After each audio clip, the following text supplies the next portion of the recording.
Hello and welcome to another video from our channel, How We Move the Decimal. And in this video, I am going to be taking photos of slides from 1956, and there's just over 100 of them. And I'm using a light board that I got from Amazon. It is a tracing board. It is not meant to be used for slides. It is meant for people to draw and trace and do artwork on, but I found that it is cheaper and it works just fine. And I use a piece of legal paper to diffuse the light when I take the pictures. Sometimes I take the pictures with the lights off, sometimes I take the pictures with the lights on, but all in all, my entire setup probably cost about $15 to do. I do have a slide scanner, and at the end of this video, you can see my slides that have been digitally converted.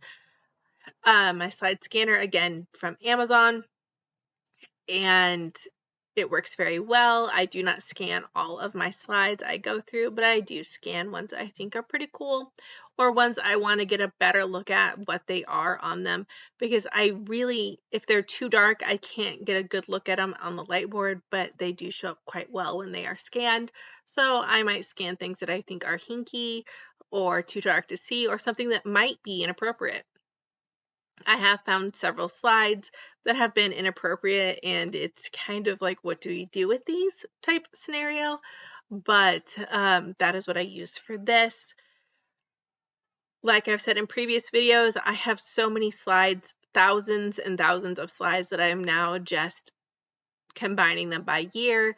These individuals that I got them from labeled them really well, and they were well loved. A lot of them have the burn marks on the slides from being used in the machine a lot. But so I've started just doing them by year. And beforehand, I was doing them by event or by vacation, and they took a lot of vacations. So I'd be like, rodeo 1971 and all of the rodeo pictures. Now I'm just doing everything 1971, everything 1956. Does that mean there are other slides from 1956 I haven't got to? 100%. But I'm just opening boxes at this point. I have 12 by 12 boxes full of slides, and I just do one box at a time.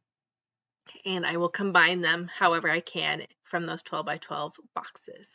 So that's how it's ending up. It's not, I have no grand plan. I'm not that organized, unfortunately. I am just a part-time reseller, and I'm a mom of 3, and I have other jobs, and my husband works full-time, so you get what you get. And the motto in our house is progress, not perfection. So it can't sell if it's not listed. So what I do is I photograph them to get them listed. Does that mean because they're photographed that they're listed? No, I don't have my stuff together enough for that to happen, but it's one step closer, and I can't berate myself on not getting it done, or I would just waste too much time berating myself. I do like to record myself doing this stuff though, and I've gone back and forth with her to keep making YouTube videos, not whatever. I do like to record myself doing this because it's keeping me accountable. I know what I'm doing. I'm going to sit down and do this. I'm double dipping. I'm multitasking. And there have been lots of studies done. A most famous study at MIT where multitasking, no matter what, we think we're being productive or not. We're just doing everything halfway. But I can't just sit down and do one thing. I need to have multiple things going. So like as I'm narrating this video, I'm processing another video. And as I'm working on work, I'm converting something, or I'm doing something else, or I'm doing laundry while I'm working on work, or I'm doing dishes while something else is getting done. And if I'm giving the kids baths, I might be listening to podcasts or doing something work related that I can just listen to in my earbuds. If I'm driving, I'm listening to something. If, my kids are on the playground, something is going on in the background. I want to keep as much going as possible. And I don't know if that's the millennial mentality. I guess I'm a proud card-carrying millennial member, but I don't know if it's that we are taught to hustle or If we have downtime, we're not doing something right. Like even if when the kids are at school, if I want to take a nap, I won't take a nap unless I have the dishwasher going and a load of clothes in the laundry going. Like I need something else to be happening. Otherwise, I feel guilty doing it. That being said, I'm not sitting at home all day napping while my kids are in school, but if I were to allow myself to do that, I would have to have something else going on in the background. So by recording these, I'm double dipping. I'm making a YouTube video and I'm listing for eBay. And it also makes me accountable to like, oh man, I need to list so I can make a video. I need to get something going. I need to get something up. And I can record the videos while my kids are being very loud and being very crazy because I do voiceovers. It's been difficult this week for me to narrate and do a voiceover because my kids are home on spring break. And it's kind of giving me a little glimpse into what summer is going to be like. The only difference is in summer, I won't be working as much while the kids are on spring break. But having them home all the time is making it very difficult for me to get stuff done. I'm having to really get up very early before they get up before I go to work or stay up after they go to bed. And daylight savings that just recently happened as I'm recording this has really messed everybody up. And if you have any small children, it's just wreaks havoc. And I guess they're voting, the House and Senate are voting federally whether or not to get rid of daylight savings. I don't care, just figure it out. All I know is my 4-year-old was killing us when it came to daylight savings. So it's been a rough week. They've been home on spring break. We've had daylight savings. The weather has been very nice this week though. So we've been able to get out and run. And the whole, like the parenting advice, when the kids are crazy, put them in water or put them outside. And that is something to live by. Put them in water or put them outside. If they're going crazy, hey, do we need to take a bath? Or if they're just fighting with each other or at each other's throats, let's go outside. Granted, my kids are spoiled and they don't want to just go outside and play in our yard. They want to go to a park. They want me to drive them somewhere, which is fine, but it's still like, we have to all get in the car and all go somewhere.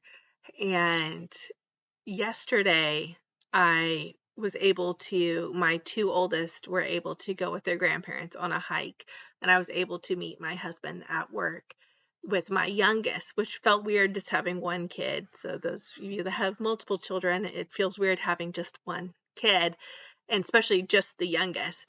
And we were able to take her to the playground while we ate lunch. So again, double dipping, multitasking. She got to run around and play. I fed her beforehand, so I ate a late lunch with my husband, and she got to play. So again, we can't just do one thing. We have to do multiple things. If I'm sitting in pickup line, I'm making like doctor's appointments, or I'm doing assignments for my class, or I'm reading a book for a training that I'm in. So I'm constantly doing something. I can't just sit in pickup line and veg out. Or I'll make that the time that I make all the phone calls that I need to make while I'm in pickup line, because I'm kind of a captive audience. What has been interesting though, since gas prices have gone up, pickup line isn't starting as early as it used to. I ran really late the other day to pickup line because my work ran over, and I got there plenty of time before my kids got out. I was still probably 20 minutes before they even got out of the school. But usually if I was that late, I was already 30 cars deep. I roll up and there's maybe 10 cars in front of me. So I'm wondering if gas prices are having a lot to do with that. People just can't sit and idle and pick up line anymore.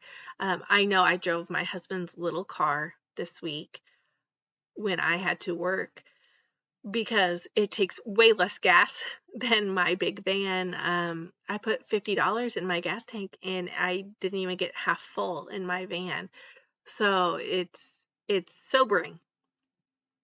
Does that mean our behaviors are changing? Yes and no. It's not going to change big things. We're still going to drive on vacation. We're still going to, kids still have to go to school. I still have to go to work. We still have to do extracurricular activities.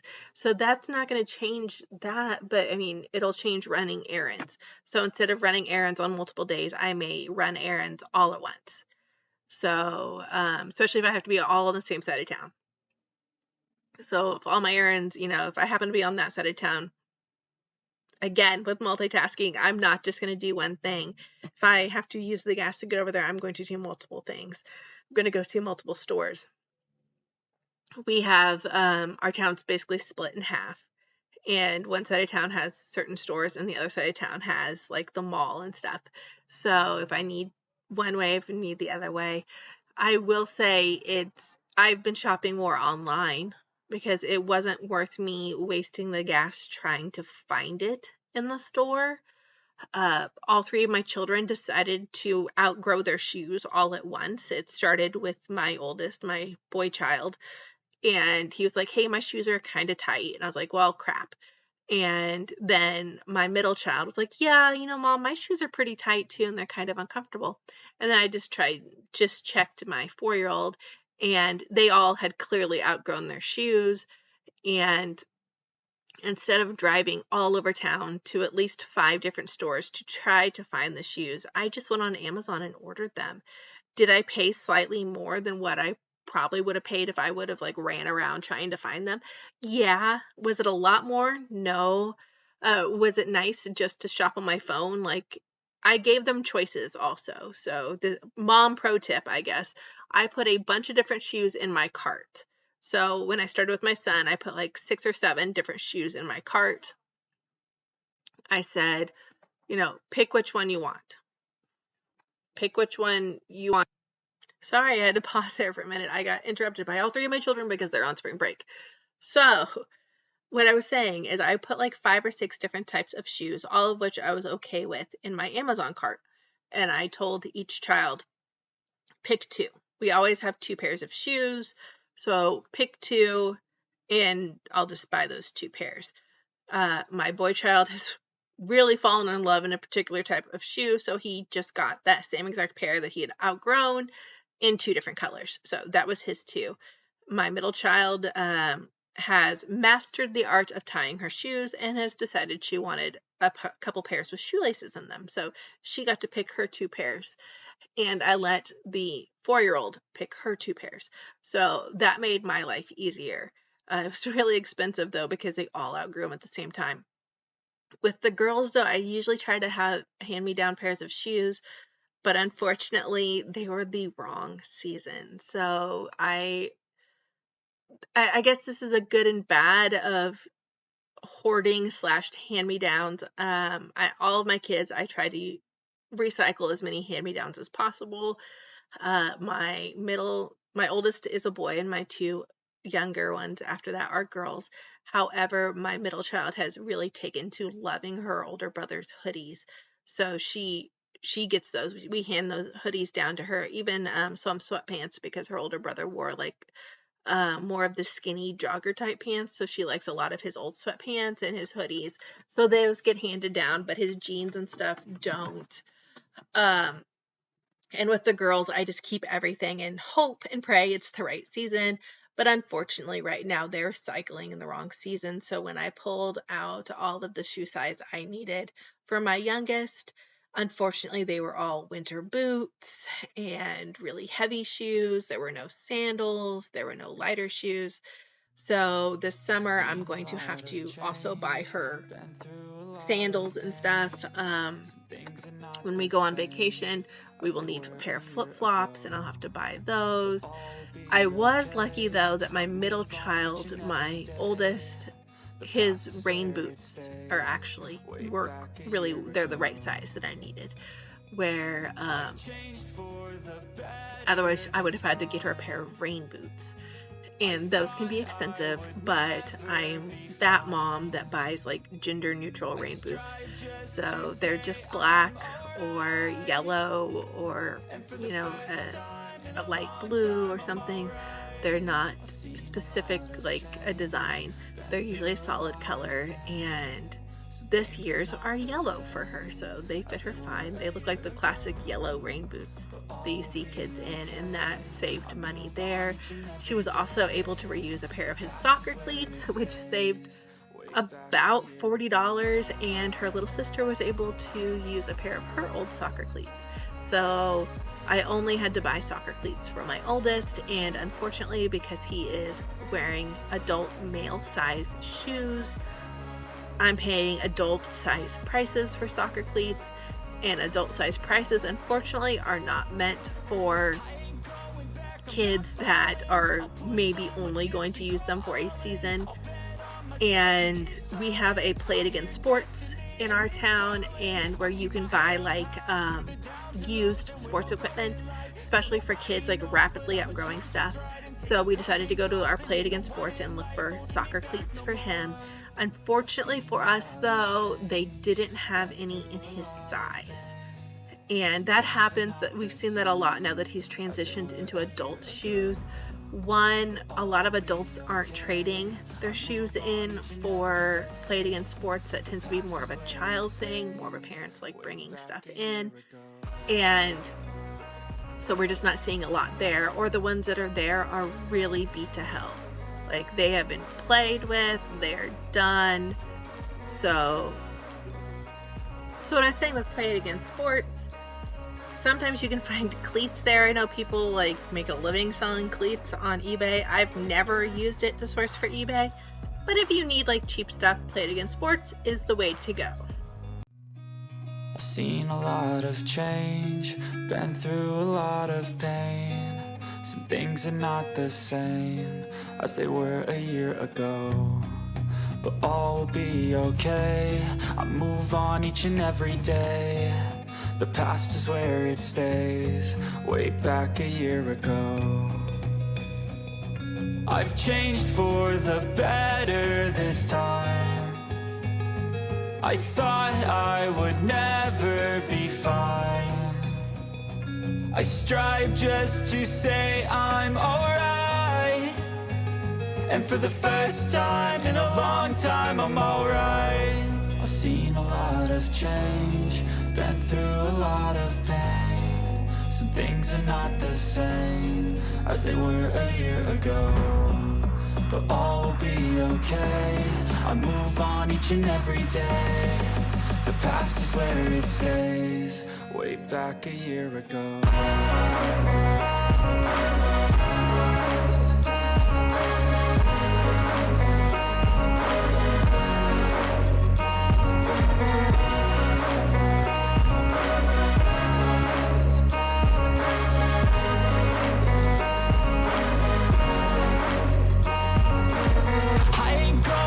I'm not falling, I'll push all my chips and call all in. I'll bet on myself, you keep stalling. I hear destiny and it's calling. I'll keep my head up high through the downs and lows, and we're all going in life, still nobody knows. But I'ma choose what's right and take what comes and goes, and ain't no one in life holding me back no more.